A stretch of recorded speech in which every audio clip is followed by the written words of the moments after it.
All right, so we're back to, all right, Adnan.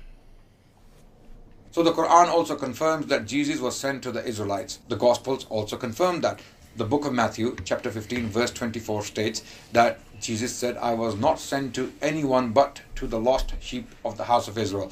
This is clearly confirmed in the Quran. That was definitely said by Jesus Christ. We have no doubt that that statement was made by Jesus Christ in some shape or form in his own language. Also, the Quran confirms that Jesus Christ was sent to confirm the previous law. And again, the Gospel of Matthew clarifies when the man came asking him questions, when a man came asking Jesus Christ, what shall he do to attain salvation? Jesus said, follow the commandments. Follow the commandments. We firmly believe that Jesus Christ had said that in some shape or form. So the Quran actually confirms those remnants of the original gospel of Jesus Christ in the current text of the New Testament. Not that all the text of the New Testament is authentic, authoritative, and the rest. I'll let you finish that up, Sam.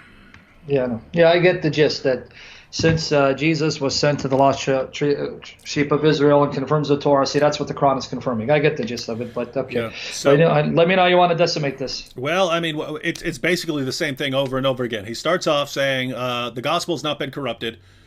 It's the New Testament that's been corrupted. But if I don't know what he means. If he said the New Testament, by his definition, the New Testament would be the corruption of the gospel, right? Yeah. The Exactly. New Testament would have to be the corruption. If you don't have the gospel of Jesus left, you only have remnants, then the gospel was corrupted into the New Testament. But Yes. he's already admitted the Quran never says that the gospel has been corrupted. So the Quran never says that what he said happened. The Quran doesn't say it. He's acknowledged this is complete incoherent nonsense. And notice he's doing the same thing he did with the Torah. Let's just go through, pick and choose all the little parts of the gospel, and we'll say those were in the gospel of Jesus. And then anything we don't like, we'll say those things were changed, even though the gospel hasn't been corrupted. This is like this is. I mean, this is like what I can't even speak on this. Like It's shocking. The level of Shocking. critical thinking. You would not expect this horrible reasoning from a second grader. You know what I mean? Yeah, it's shockingly bad. But you know what's interesting, folks?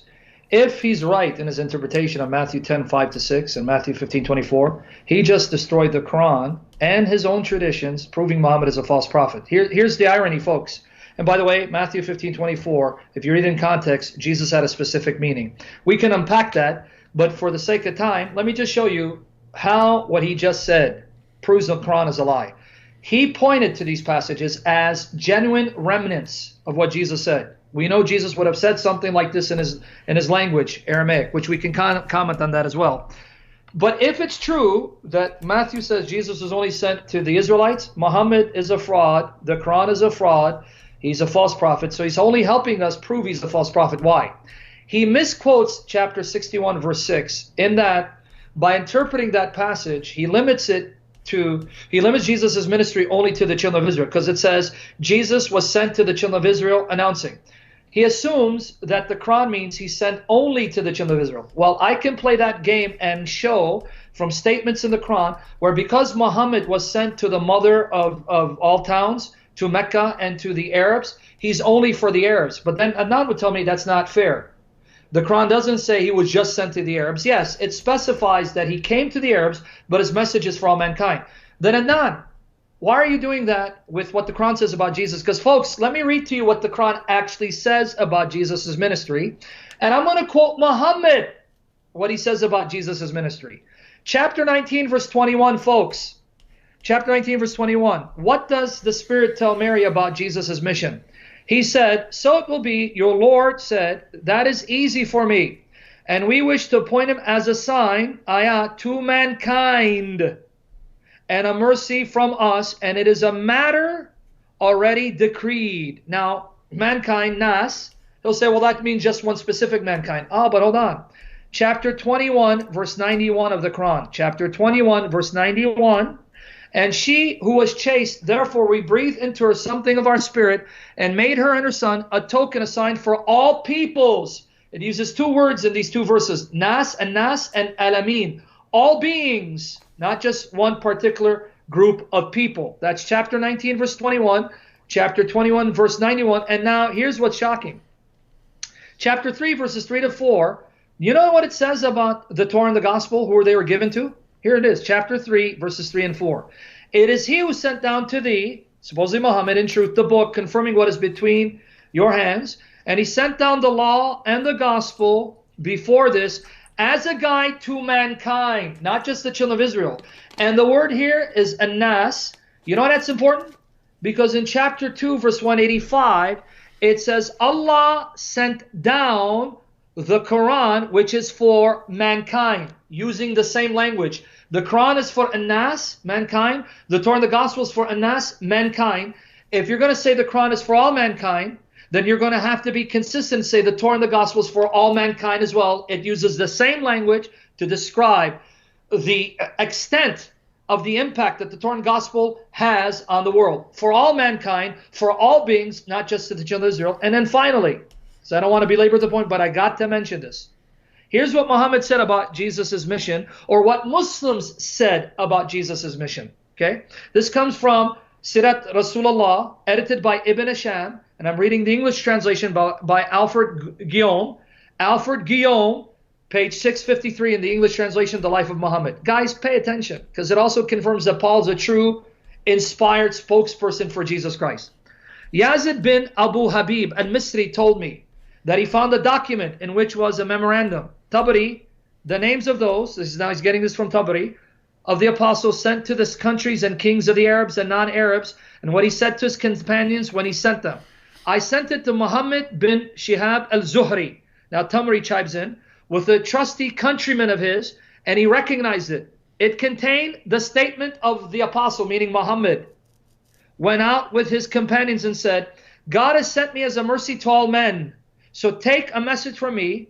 God have mercy on you. Do not hang back from me as the disciples hung back from Jesus, the son of Mary. They asked how they had hung back, and he said, how did the apostles refrain and pull back from Jesus?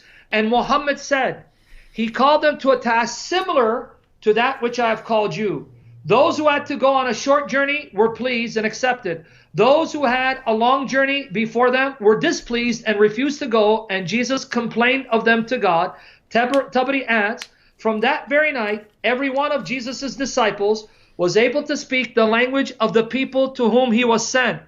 Jesus said, this is a thing which God has determined that you should do, so go. Now, real quickly, do you see Muhammad confirms the day of Pentecost? He says that God miraculously empowered the disciples to speak in the language of the people they were sent to, showing their mission is universal. Their message is universal, and God miraculously enabled them to speak the language of the people group. So the rest of the part, let me read the rest of the part. Those whom Jesus, son of Mary, sent, both disciples and those who came after them in the land were, notice the name, folks, Peter, the disciple, and Paul with him. Wow, Ibn Ishaq. Peter and Paul were sent by God to represent Jesus, though Paul wasn't a disciple of Jesus, but a disciple of his apostles. Yes, and where did they go? Paul belonged to the followers, was not a disciples. They went to Rome. Surprise, surprise.